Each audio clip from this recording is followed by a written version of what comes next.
Hai sobat dimanapun kalian berada, semoga sehat dan bahagia selalu. Jumpa lagi di Narasinema, di mana kali ini kita akan membawakan alur cerita film dengan judul Season of the Witch yang rilis pada tahun 2011 lalu. Film ini menceritakan dua orang pemeran utama yang bernama Behmen dan Velson, di mana keduanya adalah seorang kesatria yang baru saja mengundurkan diri dari pasukannya dan memutuskan untuk menjadi masyarakat biasa dan memulai kehidupan mereka.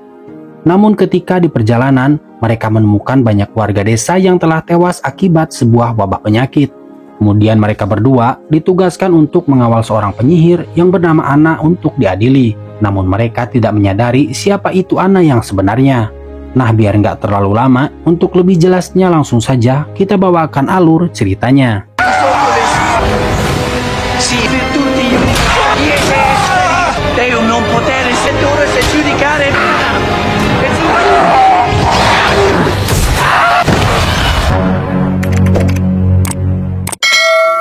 Dikisahkan pada zaman dahulu, sebelum abad ke-13, ada masa di mana para wanita ditangkap untuk dieksekusi karena mereka dianggap sebagai penyihir yang menyebarkan wabah penyakit. Dan yang menjadi dasar penentu mereka bersalah atau tidak adalah sebuah kitab yang bernama Kitab Solomon. 2 dari 3 wanita yang ditangkap mengakui kesalahan mereka karena telah mempelajari dan mempraktikkan sebuah ilmu sihir. Namun ketika giliran seorang wanita tua diinterogasi, ia malah melontarkan kata-kata kasar dan mengatakan jika si pendeta itu akan terbakar di dalam neraka. Burn in hell.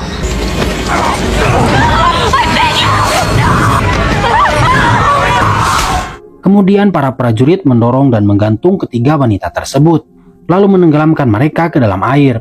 Untuk memastikan ketiga wanita itu mati, si pendeta meminta para prajurit untuk menariknya kembali. Namun para prajurit itu menolak dengan mengatakan jika ketiga wanita tersebut sudah pasti mati dan tak mungkin bangkit kembali. Pada malam harinya sang pendeta yang khawatir kemudian menarik satu persatu wanita yang digantung tadi, lalu membacakan mantra-mantra yang ada di dalam Kitab Solomon. 2 orang wanita berhasil ia doakan, namun hal yang tak terduga terjadi ketika si pendeta menarik wanita yang terakhir.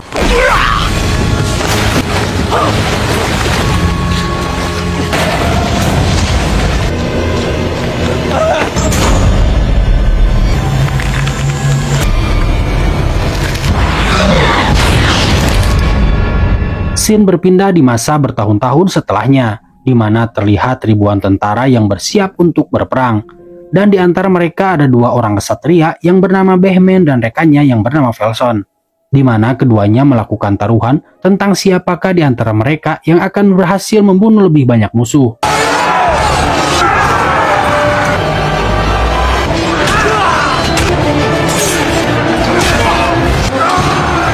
Dan sejak saat itu, keduanya hampir selalu bisa memenangkan setiap pertempuran yang mereka hadapi. Namun suatu ketika Behmen dan Velson beserta pasukannya mendapat perintah untuk menyerang sebuah kota bernama Smyrna, di mana nyatanya mereka telah membunuh para penduduk tak bersalah yang sedang bersembunyi di dalam tembok istana. Sadar jika mereka sudah melakukan kesalahan, Behmen lalu mempertanyakan perihal perintah tersebut kepada seorang pemuka agama yang dianggap sosok yang bertanggung jawab akan hal tersebut. Namun jawaban yang didapat sangat-sangat tidak memuaskan mereka, di mana ujarnya jika penyerangan tersebut dilakukan atas perintah Tuhannya. Sehingga sejak saat itu mereka berdua memutuskan untuk berhenti menjadi seorang prajurit. Let's get the hell out of here. Setelah menjadi warga biasa, Behmen dan Velson pun memulai petualangan mereka. Dan dalam perjalanannya, mereka melintasi sebuah wilayah yang bernama Styria. Kemudian mereka singgah di sebuah rumah, dan setelah diperiksa, ternyata pemiliknya telah meninggal dengan kondisi tubuh yang sangat mengenaskan. Karena tak mau ambil resiko, keduanya lalu memutuskan untuk segera pergi dan membakar rumah tersebut.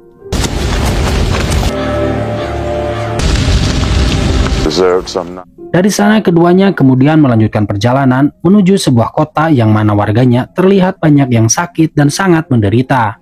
Kemudian seorang prajurit bernama John mengatakan jika penderitaan ini disebabkan oleh adanya wabah hitam yang telah menyebar dan menyebabkan kematian banyak orang. Dan di sana Behmen mencoba menjual beberapa barang miliknya untuk tambahan perbekalan. Namun tidak sengaja seorang bocah menjatuhkan bungkusan yang di dalamnya berisi sebuah pedang. Dan hal itu membuat kecurigaan orang sekitar yang melihatnya. Kemudian beberapa prajurit muncul karena adanya laporan yang mencurigai gerak-gerik Behmen. Akhirnya terjadilah pertarungan di antara mereka. Meskipun Behmen dan Velson dapat dengan mudah mengalahkan prajurit, namun mereka harus menyerah setelah dikepung oleh para pemanah. Untungnya ada seorang pendeta yang bernama Debelzak yang mengetahui jika pedang yang dibawa oleh Behmen adalah pedang yang biasa dipakai oleh seorang kesatria. Kemudian mereka berdua dibawa untuk menghadap raja di sana yang bernama Ambroise. Ternyata di sana sudah ada John yang sempat mereka temui sebelumnya. Ketika sang raja menanyakan perihal nama mereka, rupanya sang raja mengetahui nama Behmen dan Velson yang telah menjadi sosok kesatria yang cukup terkenal dan juga disegani. Kemudian raja menjelaskan jika dirinya sudah terkena wabah hitam yang dikirim oleh seorang penyihir, dan wabah ini hanya bisa dihentikan dengan cara membawa si penyihir yang sudah tertangkap ke sebuah biara. Dan dikabarkan bahwa para biara yang ada di sana memiliki salinan terakhir dari kitab Solomon, di mana di dalamnya terdapat mantra-mantra yang dapat menghancurkan semua kutukan dari si penyihir. Namun Behmen menolak permintaan sang raja yang memintanya untuk mengawal si penyihir tersebut, karena Behmen sudah berjanji jika ia tidak akan pernah lagi menuruti semua perintah dari kerajaan. Yang akhirnya Behmen dan Velson pun dijebloskan ke dalam penjara. Dan di dalam penjara, Behmen sempat meminta maaf kepada Velson karena akibat keputusannya itu membuat mereka menjadi seperti ini. Dan saat mengobrol, keduanya kemudian melihat seorang wanita yang bernama Anna yang juga ada di dalam penjara. Dan ia merupakan sosok yang dituduh sebagai penyihir oleh sang raja. Di malam hari saat mereka di penjara, ia melihat bagian tubuh Anna yang dipenuhi dengan bekas luka akibat penyiksaan yang luar biasa. Kemudian di pagi harinya, Behmen dan Velson bertemu dengan Debel dan mengatakan jika mereka bersedia mengawal wanita itu ke biara. Namun bukan untuk membantu menghilangkan wabah, melainkan untuk membuktikan apakah wanita itu benar-benar seorang penyihir atau jangan-jangan dia hanya dijadikan sebagai kambing hitam. Setelah mereka menyusun semua rencana dan merekrut seorang tawanan yang bernama Hagemar yang mengetahui lokasi dan rute perjalanan menuju ke biara, di mana John dan pendeta Debel pun akan ikut dalam perjalanan kali ini. Who's that? The witch? Witch? Di dalam perjalanan, John sempat bertanya kepada pendeta Debel perihal awal cerita bagaimana ia dapat menangkap Anna. Debel mengatakan jika dia menemukannya pada saat Anna sedang berjalan sendirian sambil mengucapkan kata-kata yang aneh, sehingga Debel menyimpulkan jika wanita ini kemungkinan adalah seorang penyihir. Dan setelah kedatangannya, wabah hitam lalu menyebar ke setiap kota yang dilaluinya. Di dalam perjalanan, Velson memberitahukan jika ada seseorang yang mengikuti mereka. Karena itu, mereka lalu menyiapkan penyergapan untuk mengetahui siapa sosok yang telah mengikuti mereka. Ternyata sosok itu adalah seorang pemuda yang bernama Kay, putra seorang kesatria yang tinggal di sebuah gereja. Dan ia sengaja mengikuti Behmen untuk menawarkan bantuannya. Dan jika Behmen dan Velson kurang yakin, ia bersedia untuk diuji dalam sebuah pertarungan.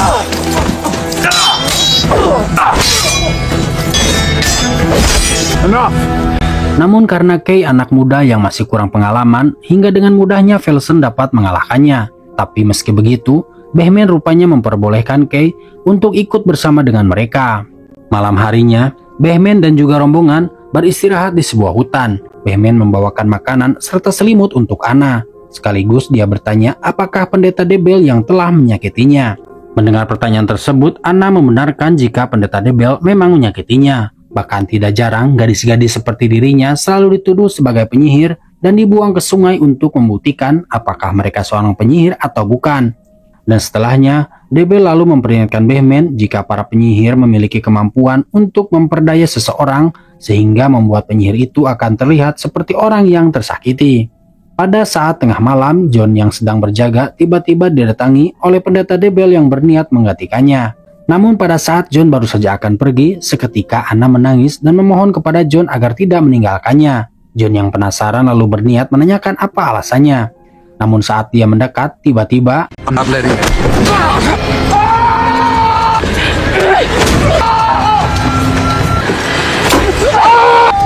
sadar jika Anna telah melarikan diri, mereka lalu melakukan pencarian hingga tiba di sebuah desa. Dan di sana mereka sempat kesulitan menemukan keberadaan Anna. Hingga mereka salah menangkap seorang wanita yang tiba-tiba berlari di sana. Mereka kemudian melakukan pencarian secara terpisah. Dalam pencarian, John bersama Kay menemukan sebuah kuburan massal, sementara Bahman dan lainnya berada di sebuah tempat seperti layaknya labirin kecil. Kemudian John yang sedang bersama Kay tiba-tiba berhalusinasi dan seperti mendengar suara putrinya yang sudah meninggal. Lalu John yang terbuai dalam halusinasinya terus berlari dan mengejar putrinya hingga ke arah Kay berada. Ketika yang lain tiba, Kay menjelaskan jika ia tidak sengaja melakukannya terhadap John. Kay mengatakan jika John seperti melihat orang lain sambil memanggil Mila yang merupakan nama dari putrinya. Tak lama kemudian mereka berhasil menangkap Anna meskipun Anna sempat melakukan perlawanan dan memohon agar jangan membawanya ke biara. Namun pada akhirnya Anna berhasil ditangkap. Keesokan paginya, Bahman dan lainnya menguburkan jenazah John yang telah digugur dalam tugas. Setelah selesai, Debel kemudian berusaha memberitahu Bahman jika kematian John merupakan ulah dari si penyihir yang telah membuatnya berhalusinasi.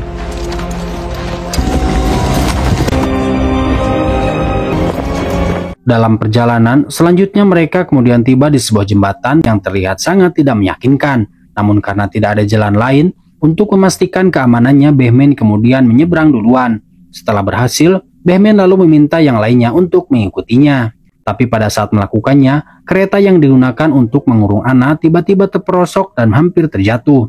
Di kondisi ini, Kay yang bergelantungan tanpa diduga diselamatkan oleh Anna dengan menggunakan kekuatannya. Dan setelah mengerahkan semua kemampuan, mereka akhirnya berhasil membawa kereta itu dengan selamat sebelum jembatan tersebut benar-benar hancur. Setelah berada di seberang, mereka lalu melanjutkan perjalanan menuju ke dalam hutan yang tertutupi oleh kabut. Karena keadaan yang tak mendukung karena gelapnya oleh kabut, Bahman memutuskan untuk beristirahat sampai kabutnya benar-benar menghilang. Singkat cerita, malam harinya saat semua orang sedang tertidur, Bahman dan Velson memergoki Hagemar yang diam-diam akan membunuh Anna karena dianggap akan membawa malapetaka bagi mereka. Namun pada saat ketegangan terjadi, tiba-tiba terdengar suara lolongan keras yang kemudian disusul dengan kemunculan puluhan serigala yang lalu menyerang mereka. Pada kejadian itu, Hagemar harus menjadi korban, sementara yang lainnya berhasil melarikan diri. Esok paginya, Bahman yang merasa kesal dengan berbagai kejadian yang dialaminya selama perjalanan tanpa diduga, ia memutuskan untuk berhenti dan berniat membunuh Anna. Kemudian Debel berusaha menghentikannya dan meyakinkan Bahman supaya jangan melakukannya, karena jika Anna dibunuh sekarang, maka nasib puluhan ribu orang yang terkena wabah hitam akan berakhir dengan tragis. Untungnya Velson berhasil meyakinkan Bahman dengan mengatakan jika tujuan mereka sudah ada di depan mata.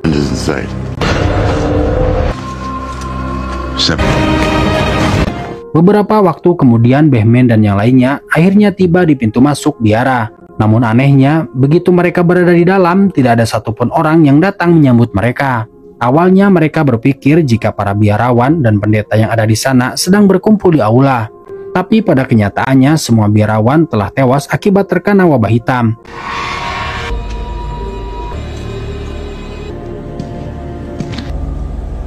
Di tengah keputusasaan, Debel tanpa sengaja mendengar suara biarawan yang masih hidup. Begitu didekati, biarawan itu rupanya menunjuk ke arah sebuah kitab yang dari sana Debel lalu memeriksa kitab tersebut dan mendapati jika kitab tersebut adalah kitab Solomon yang berisi salinan dari semua ritual doa yang juga mantra yang digunakan selama berabad-abad untuk melawan kekuatan para penyihir. Dengan berbekal kitab itu, Debel lalu memulai ritual pembersihan kepada Anna. Tapi selama proses itu berlangsung, Anna malah melukai Debel yang sedang membacakan ayat-ayat kitab tersebut. Bahman yang mengetahuinya kemudian mencoba untuk menghentikannya. Tapi sebelum bisa mendekat, Anna tiba-tiba mengucapkan tentang sisi gelap Bahman selama peperangan yang mana Bahman telah banyak mengakibatkan jatuhnya korban jiwa yang tak bersalah. Mendengar perkataan si Anna, sontak membuat semua orang kaget mendengar apa yang diucapkan Anna. Karena jika Anna hanya seorang penyihir, ia tidak akan mungkin mengetahui sisi gelap yang pernah dialami seseorang. Debel yang baru sadar jika sosok yang terkurung itu adalah sosok iblis, kemudian mengganti doanya dan memulai ritual pengusiran iblis yang mana hal itu ternyata membuat situasinya menjadi semakin mencekam.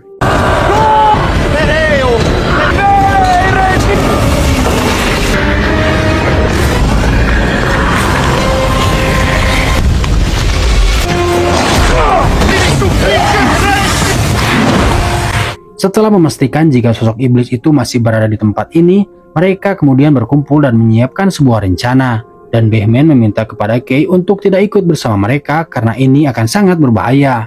Namun Kay yang tetap dengan pendiriannya, memilih untuk membantu Batman dalam mengalahkan sang iblis. Kemudian setelah semuanya disiapkan, keempatnya lalu memulai pencarian. Pada saat menuju ke bagian atas bangunan, Batman menjadi curiga tentang kenapa si iblis tidak memilih pergi namun malah memilih untuk tetap berada di sana. Batman mencurigai jika sebenarnya sejak awal si iblis memang bermaksud untuk datang ke sini, namun dengan tujuan yang belum mereka ketahui. Begitu sampai di atas bangunan, mereka menemukan banyak salinan dari kitab Solomon yang coba diperbanyak oleh para biarawan dengan tujuan agar salinan dari kitab tersebut bisa disebarkan untuk melawan para penyihir.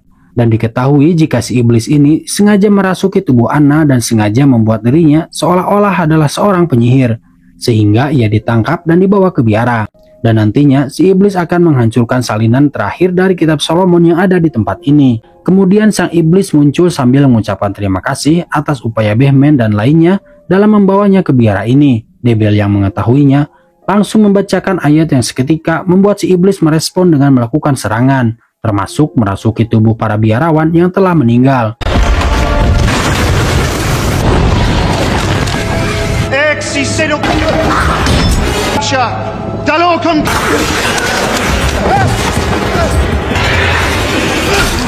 Dalam pertarungan itu, Batman dan lainnya berhasil mengalahkan para biarawan yang telah dirasuki dengan cara memenggal kepala mereka.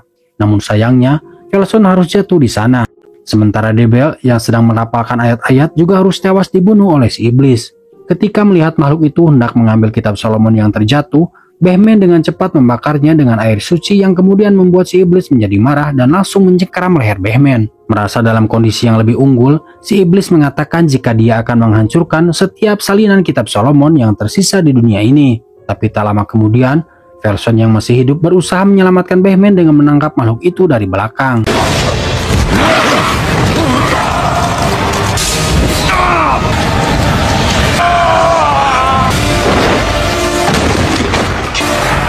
Kesempatan ini kemudian dimanfaatkan oleh Kay dengan melanjutkan membaca ayat dari kitab Solomon.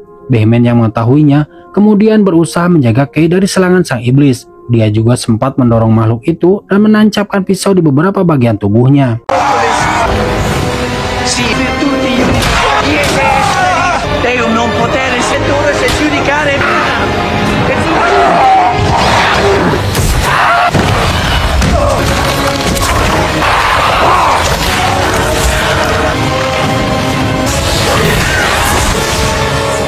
Setelah sang iblis berhasil dikalahkan, seketika itu juga tubuh Anna terbebas dari belenggu kegelapan. Namun hal itu berbeda dengan yang dialami oleh Batman di mana dia ternyata menderita luka yang cukup parah.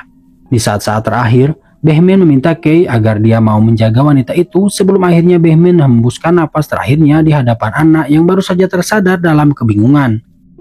Pagi harinya, keduanya lalu menguburkan para kesatria dan pendeta Debel. Di momen ini, Anna juga tidak lupa mengucapkan terima kasih atas semua pengorbanan yang dilakukan demi untuk menyelamatkannya. Dan film pun selesai. Pesan moral dari film ini adalah bahwa kita diajak untuk tidak cepat menuduh orang lain hanya karena penampilan atau cerita yang beredar seperti kebiasaan sekarang, di mana kita lebih cepat percaya pada sebuah berita hoax yang belum tentu benar keasliannya.